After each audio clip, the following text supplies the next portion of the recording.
Welcome back to The Rich Nonprofit. This is straight talk for mission-driven women.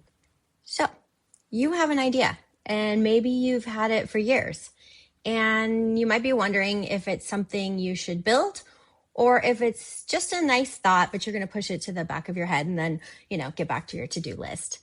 Today, I want to talk to you about how to know if your idea for a nonprofit is actually viable, not just meaningful, viable.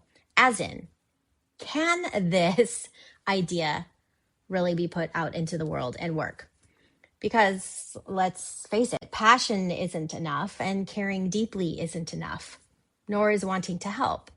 You need an idea and a vision that can sustain itself, that can create true change and can grow beyond you showing up and doing everything yourself, because we know that is not going to work. So let's talk about this.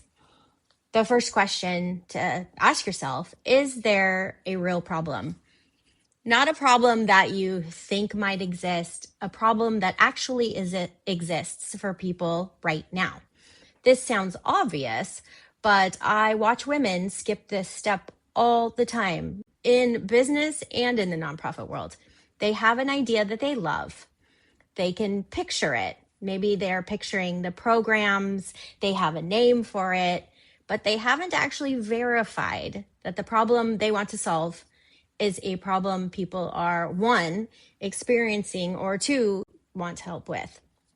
So you need to know, who has this problem? How many people? What are they currently doing about it?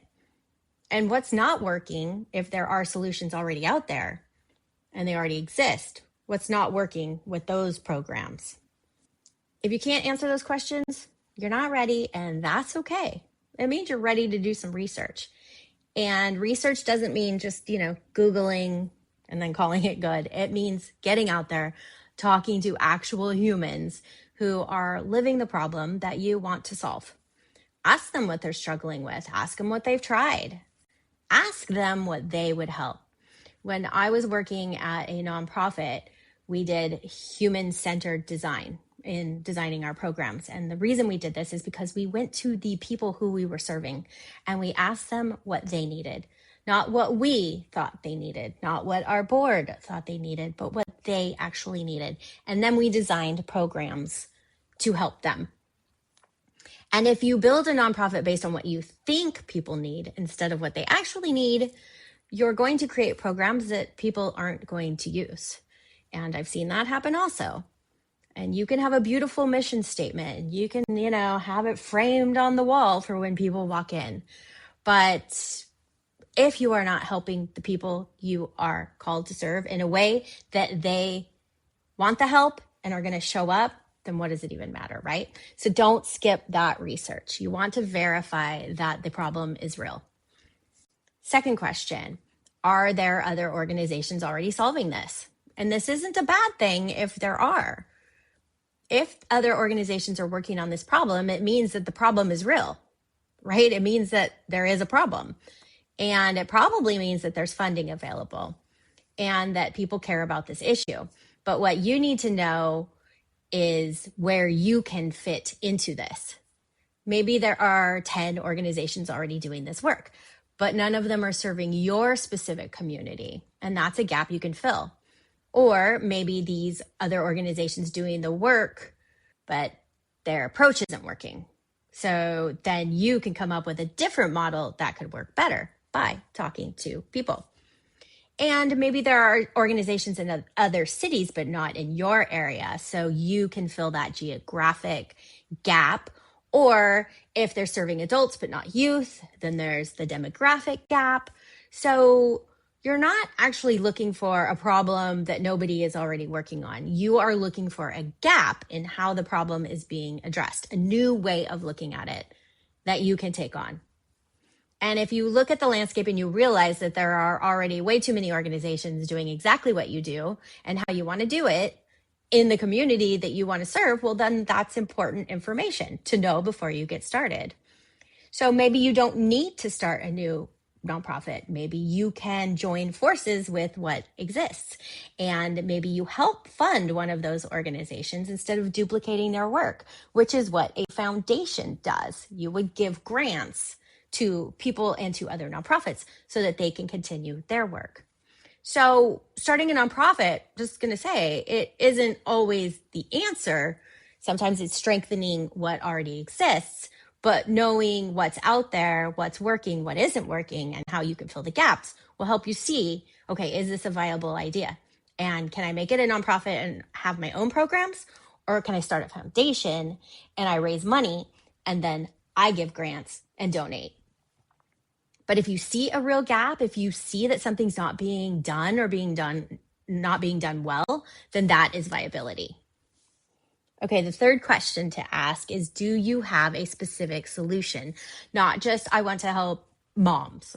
I want to help, single moms. That's not a solution. That's more of a feeling. A solution is specific. It's a program, an intervention, a model, something you can describe, implement, and measure. I want to help single moms becomes I run a 12-week job training program for single moms that includes skills training, interview prep, and job placement support. Do you see the difference? That first one is a desire because maybe you were a single mom, you understand the struggles.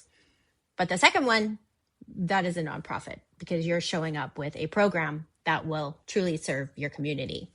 And you need to be able to describe what you're actually going to do, not in vague terms, but in specific terms. Who shows up? What happens when they show up?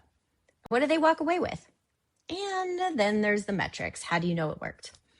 So if you can't answer those questions yet, that's okay. It means you're in the ideation phase, not the building phase.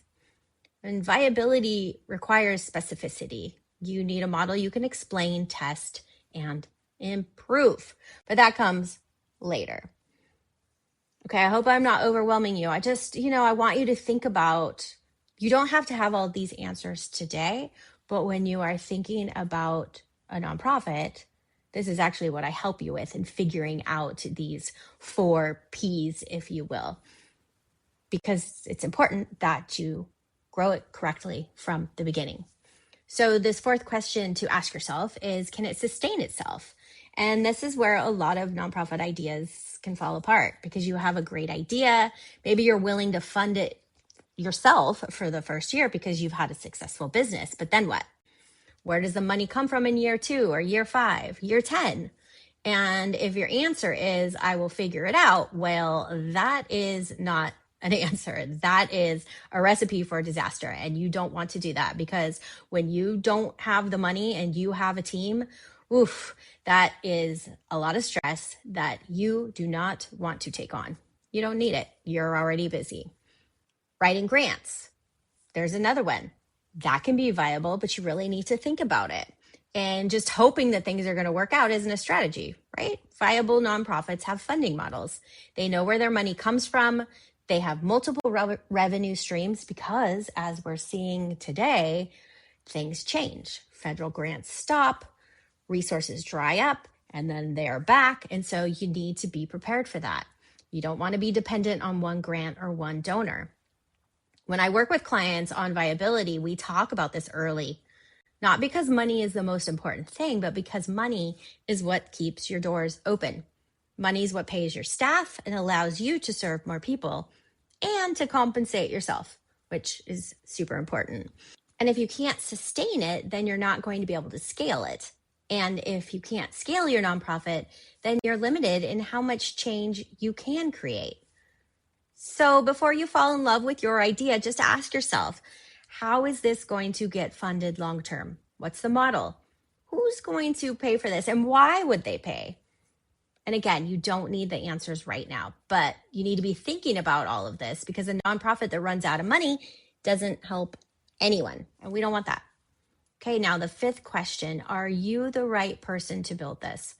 And this one can get a little uncomfortable, but it matters. Not every good idea is your good idea to build. You might see a problem clearly, but not have the expertise to solve it. And that's just what it is. You might have the passion, but not have proximity to the community you want to serve. And you might have resources, but you might not have the time to actually run an organization. Being the right person to build a nonprofit means that you have some combination of lived experience, expertise, relationships, resources, time, and commitment. You don't need all of those, but you do need some of them. And you can be scrappy about it for sure. You're not going to know everything. Oh my gosh, the best nonprofit founders that I know, the most successful ones, they don't have all the answers, but they do have these answers. And then they get in there, they dig in, they research, they talk to people, and they figure it out. If you don't have connections to the community that you want to serve, a little bit of a red flag, not because you can't help, but because building for a community that you're not connected to usually means building what you think they need instead of what they actually need. And as I discussed earlier, you don't want to be doing that. If you have no expertise in this area, then that's also worth examining. Can you learn? Can you partner with people who do have the expertise? Can you hire people who do know what you don't? Nothing wrong with that at all. You aren't going to be able to do it all. So you do want to find people with that expertise. And if you don't have time to actually build and run this organization, well, I mean, obviously nonprofits don't run themselves, especially in the early years. So if you're planning to hand this off to someone else from day one, well, then you might want to consider, is it really worth starting a nonprofit? Is that the right move? Or would it be better to just keep donating? And, I mean, that's on you to decide, right? As far as time, we all think that we're going to have more time later. That doesn't happen. So it's a matter of prioritizing what matters and what you want to create. Sixth question here. Can you commit for the long haul? I think it's pretty common sense, but still, I like to talk about that nonprofits aren't side projects. They're something that are going to hopefully last and scale, especially as you keep helping more people and creating more impact. So it's not really something that you try on for a year and see if it works, like an offer in your business, right? No. When you start a nonprofit, you're making a commitment to a community, to a mission, to your board, to donors, to the people you serve. And that commitment doesn't mean that you can never leave. It means that you're building something that's meant to last beyond the initial enthusiasm, dopamine hits. You're staying long-term through it all.